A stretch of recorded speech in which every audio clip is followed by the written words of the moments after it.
சிம்பிளா, ஈஸியா பேக்கரி ஸ்டைல்ல நம்ம ப்ரௌனி வீட்லயே எப்படி பண்றதுன்னு பார்க்கலாம். இது வந்து பார்த்தீங்க அப்படின்னா, ஒரு 1 வீக் வரைக்குமே கெட்டு போகாது. நீங்க ஃப்ரிட்ஜில வச்சுட்டு சாப்பிடலாம். குழந்தைகளுக்கு ஸ்நாக்ஸா கொடுத்து விடலாம். டீ, காஃபிக்கு ரொம்ப பெர்ஃபெக்ட்டா இருக்கும். ஒரு சின்ன பிசினஸ் பண்ற மாதிரி இருந்தா கூட நீங்க இந்த ரெசிபி யூஸ் பண்ணி பண்ணலாம். இது வந்து பார்த்தீங்க அப்படின்னா, நல்லா ஸ்பாஞ்சியா இருக்கும். அதே சமயம் ரொம்ப டேஸ்ட்டா இருக்கும். இதுக்கு வந்து ஒரு 50 கிராம் பட்டர் எடுத்துக்கலாம். நீங்க வந்து ஒரு 80லேருந்து 90 கிராம் கூட எடுத்துக்கலாம். ஆனா, நான் குறைவா தான் எடுத்திருக்கேன். இப்போ டார்க் சாக்லேட். இது வந்து ஒரு 70 கிராம் எடுத்துக்கலாம். ஸோ, உங்களுக்கு எந்த அளவுக்கு பிடிக்குமோ அந்த அளவுக்கு எடுத்துக்கலாம். ஸ்வீட் இல்ல அப்டின்னா வந்து மில்க் சாக்லேட் கூட நீங்க யூஸ் பண்ணலாம். ரொம்பவே நல்லாயிருக்கும். இத வந்து நம்ம ஃப்ரிட்ஜில இருந்து உடனே எடுத்தனால ரொம்ப ஹார்டா இருக்கு. அதனால நீங்க முன்னாடியே எடுத்து வச்சுருங்க. இப்போ இதுக்கு தேவையான பொருட்கள்னா 1/3 cup sugar, butter, cocoa powder, brown sugar, maida இல்லன்னா கோதும மாவு, பட்டர் அவ்வளோதான். இப்போ வந்து பார்த்தீங்கன்னா, பட்டர டபுள் பாய்லர் மெத்தட்ல நான் மெல்ட் பண்றேன்.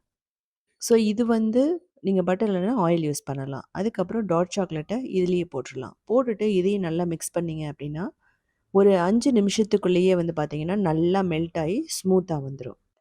இதுக்கப்புறம் ரொம்ப குக் பண்ணீங்கன்னா, அது வந்து ஃபஜ்ஜியா மாறிடும். ஸோ நீங்க பார்த்துக்கணும்.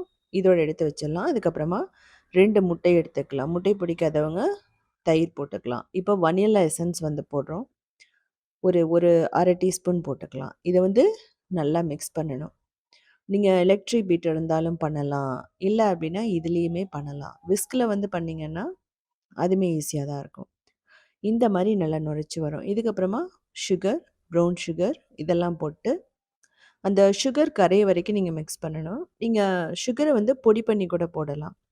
அப்டின்னா உங்களுக்கு சீக்கிரமா அந்த ப்ராசஸ் முடிஞ்சிரும். சுகர் கரைய வரைக்கும், அந்த ஸ்மூத் ஆக வரைக்கும் நம்ம மிக்ஸ் பண்ணணும். ஸோ கேக்குக்கு மாதிரி கிடையாது. ப்ரௌனிங்கிறது கேக்கோட ஒரு சிம்பிளான வெர்ஷன் சொல்லலாம். இப்போ இந்த டார்க் சாக்லேட்ட வந்து மெல்ட் பண்ணியிருக்கிறது இதில ஊத்திறணும். இந்த டைம்ல இது வந்து கொஞ்சம் ஆறி இருக்கணும். வெதுவெதுப்பா இருந்தா கூட ஓகே. ஆனா சூடா இருக்கக்கூடாது. ஸோ இது வந்து நல்லா மிக்ஸ் பண்ணுங்க.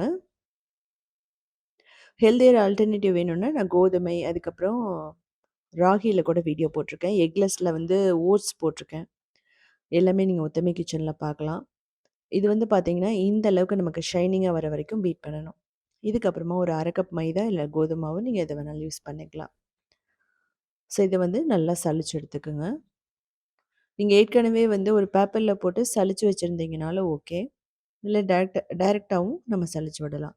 இதுக்கப்புறமா கொக்கோ பவுடர். இது 1/4 கப்ல இருந்து நீங்க 1/3 கப் வரைக்கும் எடுத்துக்கலாம்.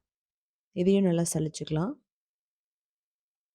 ஸோ இது எல்லாமே கட்டி இல்லாம இருந்துச்சுன்னா, உங்களுக்கு அந்த ஸ்மூத்தா இருக்கும் அந்த ப்ரௌனி.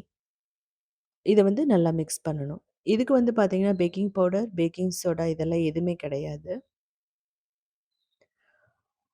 ஸோ நல்லா மிக்ஸ் பண்ணிட்டு, அந்த கட்டி எல்லாம் உடையிற அளவுக்கு நம்ம மிக்ஸ் பண்ணணும். நீங்க வந்து விஸ்க் வச்சே கூட மிக்ஸ் பண்ணலாம். இந்த மாரி ஸ்மூத்தா வரும் உங்களுக்கு. கட்டி இருக்கக்கூடாது. பிகினர்ஸ்க்காக நான் சொல்றேன். இதிலேயே சாக்லேட் சிப்ஸு, அதுக்கப்புறம் பாதாம், பிஸ்தா எல்லாமே ஆட் பண்ணிக்கலாம். இப்போ இந்த ட்ரேல வந்து நம்ம ஊத்திர்றோம்.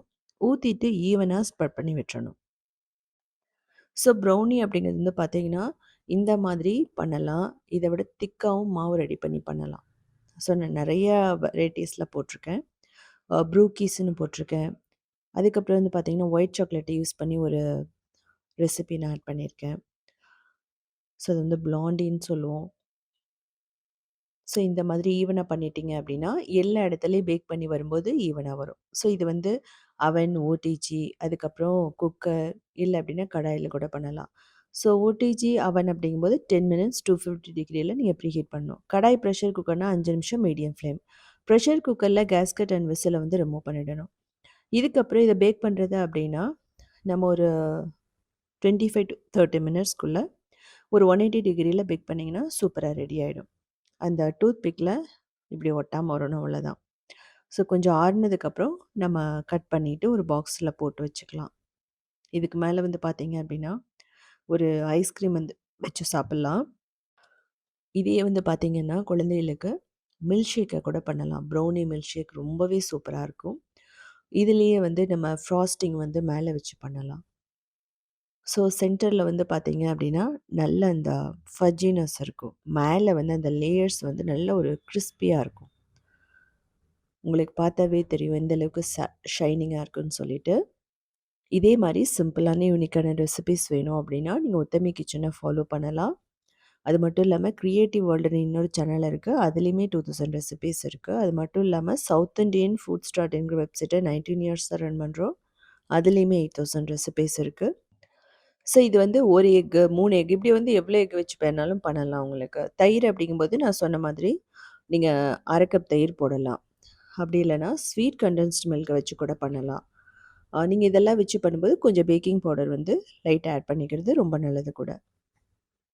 ஸோ செஞ்சு பார்த்துட்டு கமெண்ட் பண்ணுங்க.